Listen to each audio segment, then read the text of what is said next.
त्र्यंबकेश्वर ज्योतिर्लिंग मंदिर महाराष्ट्र प्रांत के नासिक जिले के त्र्यंबक गांव में स्थित है, जिसमें ब्रह्मा, विष्णु और महेश तीनों ही विराजित हैं। यही इस ज्योतिर्लिंग की सबसे बड़ी विशेषता है।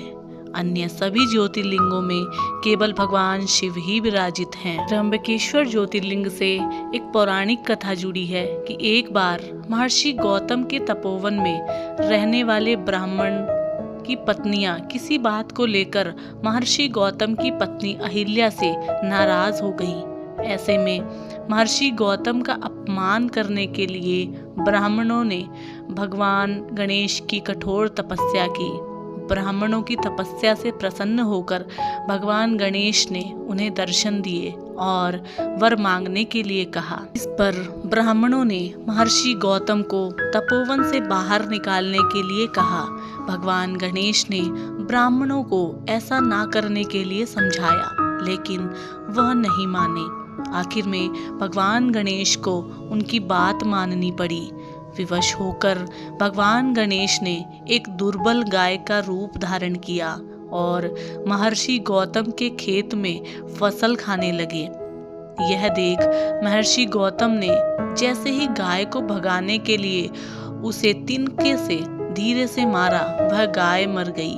यह देख सारे ब्राह्मणों ने महर्षि गौतम पर गौ हत्या का आरोप लगाते हुए उन्हें वहां से जाने के लिए कह दिया।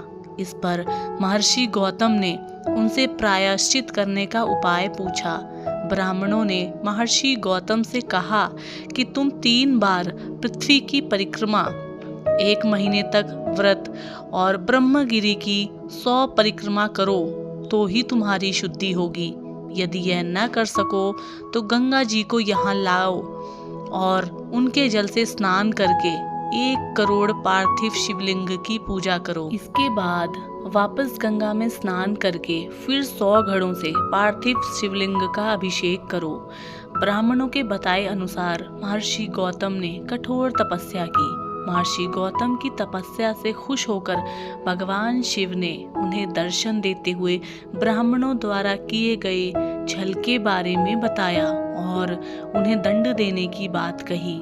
इस पर महर्षि गौतम ने कहा कि इनके छल के कारण ही मुझे आपके दर्शन हुए हैं, अतः आप इन्हें माफ कर दें और हमेशा के लिए यहाँ विराजमान हो जाएं। इसके बाद भगवान शिव वहीं गौतमी तट पर त्र्यंबकेश्वर ज्योतिर्लिंग के रूप में प्रतिष्ठित हो गए। इसके अलावा महर्षि गौतम द्वारा लाई गई माता गंगा भी पास में ही गोदावरी नाम से प्रवाहित होने लगी। 3 नेत्रों वाले शिव शंभू के यहाँ विराजमान होने के कारण इस जगह को त्र्यंबक यानी 3 नेत्रों वाले कहा जाने लगा।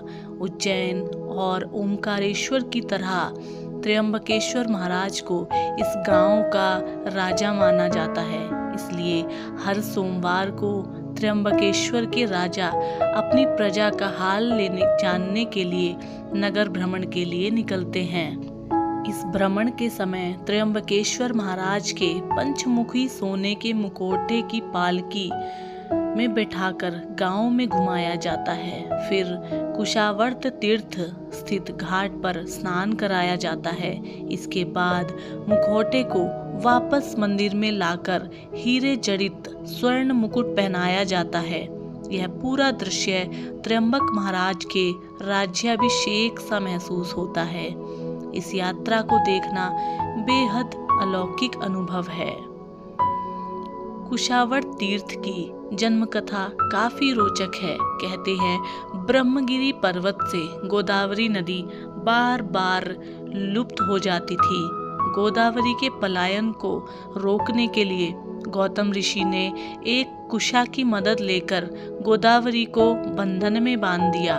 उसके बाद से ही इस कुंड में हमेशा लबालब पानी भरा रहता है। इस कुंड को ही कुशावर्त तीर्थ के नाम से जाना जाता है। कुंभ स्नान के समय शैव अखाड़े इसी कुंड में शाही स्नान करते हैं। शिवरात्रि और सावन सोमवार के दिन त्र्यंबकेश्वर मंदिर में भक्तों का तांता लगा रहता है। भक्त भोर के समय स्नान करके अपने आराध्य के दर्शन करते हैं। यहाँ काल सर्प योग और नारायण नागबली नामक खास पूजा अर्चना भी की जाती है, जिसके कारण यहाँ साल भर लोग आते रहते हैं। त्र्यंबकेश्वर मंदिर के अंदर एक छोटे से गड्ढे में 3 छोटे छोटे लिंग हैं, ब्रह्मा, विष्णु और शिव। इन तीनों देवों के जो प्रतीक माने जाते हैं। शिव पुराण के अनुसार ब्रह्मगिरी पर्वत के ऊपर जाने के लिए चौड़ी चौड़ी 700 सीढ़ियां बनी हुई हैं। इन सीढ़ियों पर चढ़ने के बाद राम कुंड और लक्ष्मण कुंड मिलते हैं और शिखर के ऊपर पहुंचने पर गोमुख से निकलती हुई भगवती गोदावरी के दर्शन होते हैं। यह थी त्र्यंबकेश्वर ज्योतिर्लिंग से जुड़ी पौराणिक कथा। तो हम उम्मीद करते हैं कि आज की ये कथा आपको पसंद आई होगी और इसी तरीके की और ज्योतिर्लिंग की सीरीज़ में आगे की कथा सुनने के लिए आप हमारे चैनल पर बने रहिए। यदि आपको वीडियो पसंद आती है तो आप अपने मित्रों और अपने परिवारजनों के साथ में साझा कीजिए। हम आपसे मिलते हैं कल एक और नई और इंटरेस्टिंग कहानी के साथ। तब तक के लिए नमस्कार, जय हिंद। और अगर आप महादेव के भक्त हैं तो कमेंट में हर हर महादेव अवश्य लिखें।